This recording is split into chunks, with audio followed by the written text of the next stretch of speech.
I mean, imagine you're on your homestead in wherever USA, and it's like 9:30 at night, and you're chilling in front of the TV or computer or whatever, and all of a sudden this blast rocks your house, and you go outside, and there's thick blankets of smoke covering the stars in the sky.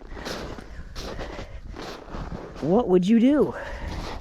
Not to go all Looney Tunes prepper on my fellow farmers out there, but watching all this train derailment stuff and the new details coming out about how that entire area has basically been nuked forever with toxic chemical contamination.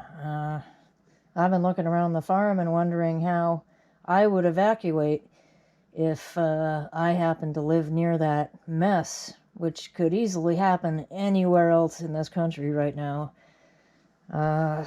So I'm wondering, do my fellow farmers have a professional grade gas mask and filters? Do my fellow farmers have a bug out bag? Do my fellow farmers and peoples out there have protective equipment against chemical contamination from plumes and accidents and explosions like this? This is the stuff we gotta go over today, everybody. Apparently this relates to farming now. If your farm was at the site of the chemical explosion in Ohio, what would you do? Do farmers and homesteaders normally keep a bug out bag ready to go, with food and medications and bowls for your dogs and cats and food for them and whatever else you think you're gonna need for a couple of days or even longer? Change of clothes, boots, socks, gear to travel through hazardous conditions, a sleeping bag? I mean, I don't know. How do you get a gas mask on a goat? Getting a gas mask on a goat looks like it would be very difficult. Yeah, he doesn't want to cooperate. So, I guess if you have an animal trailer and you have enough notice of the accident, like you see it happen or something, and you see the plume of smoke go off near your farm or your homestead, and you have a trailer, you could get some or most of your animals and livestock onto a trailer. But we all know that takes time because sometimes critters aren't too cooperative, right, Yeti? That's right. So, I mean, how would I get all these animals out if I were near that crazy train accident out in Palestine, Ohio? That'd be nuts trying to get all these guys out of here, right? It would not be a good scene or a good time. It'd be extremely stressful. And I, for one, don't exactly have a plan for what would happen if I had to do that. Like,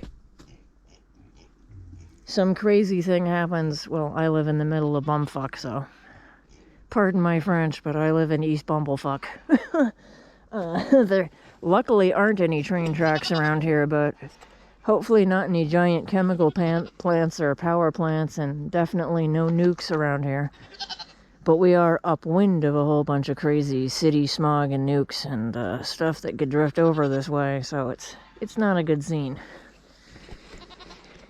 I think we should all be working on a plan, have one in place for what would happen.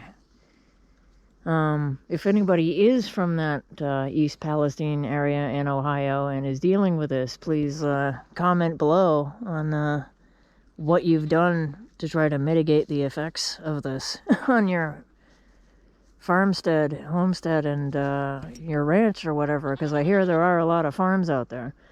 And whether or not you've been able to escape with your livestock. And I mean, I don't think many hotels take goats and cattle and chickens, so I don't even know where we'd go, right? Sounds like we need some sort of plan. Maybe a network going on to help in these situations. Because, I mean, any animals that were just left there, they're gonna be dead if they're not already dead. I mean, the animals are dropping left and right out there. How about this, buddy? Is this a good fit for you? No? We're not into the gas mask? Yeah, I don't know how this would happen here. This is, I can just see me trying to get a full body chem suit and a gas mask on Little Eclipse here. It wouldn't be a good time. So, yeah. What? That's scary? That's scary to you? That looks scary? He doesn't like this. Little goat.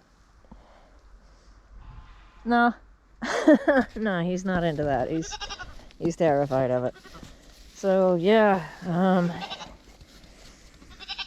think a livestock trailer is in my future if goats are going to be a permanent investment here, because I'd totally feel responsible if something happened, because we all know the government isn't going to step in and save us. Those poor people in East Palestine, however they pronounce it over there, they are absolutely screwed right now. For those of you who are cat and dog people,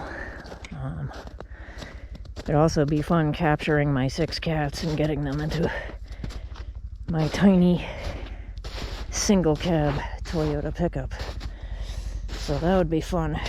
And fitting the 2 dogs in there as well. Think we need to have a plan. As for our canaries in the coal mine over here, I don't think they make chicken gas masks that would fit them, or little chemical suits or anything, so I think the trailer that I get would have to be big enough to hold the goats, the pigs, and the chickens and turkeys and ducks and geese also. Because couldn't leave these birds behind, could we? Especially not with the prices of eggs right now. Leave no bird behind.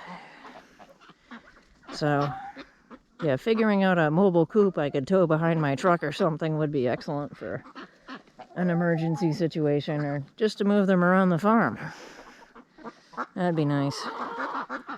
But this is some scary shit, people. I mean, I don't see the president flying down there to visit the victims who have been told it's safe to go back in their homes, because it isn't safe to go back in their homes.